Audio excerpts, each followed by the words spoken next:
برادران محترم، وقتی که ما به موتر ضرورت داریم، به اشخاص هم ضرورت داریم که موتر را بریم آجور. در پهلوی اشخاص مسلکی، فابریکه و وسایل هم ضرورت داریم که او را ماجور کنیم.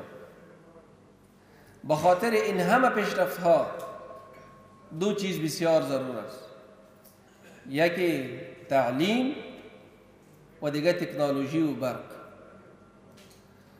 وقتی که ما تعلیم نداشته باشیم، باز اگر فابریکه هم داشته باشیم مجبور هستیم که انجینرها را از کشورهای دیگه بیاوریم در اینجا کار کنیم.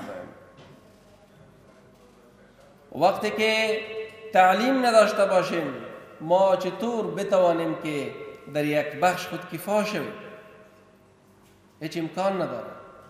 به همین اساس کوشش ما باید همی باشه که در چوکات اسلام، در چوکات عقاید دینی و فکر اسلامی، اطفال و جوانان خود را تعلیم درست بدهیم. در پهلوی علم قرآن، علم فقه و احادیث، علم الدین، ما نیاز داریم که انجینر و دکتر خوبی هم داشته باشیم.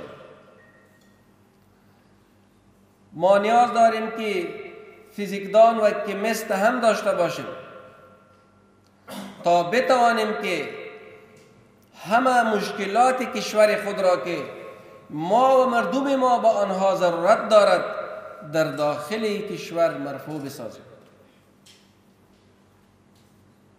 ما در طیاره حرکت میکنیم، در موتر میریم، به موبایل ضرورت داریم، به لباس ضرورت داریم،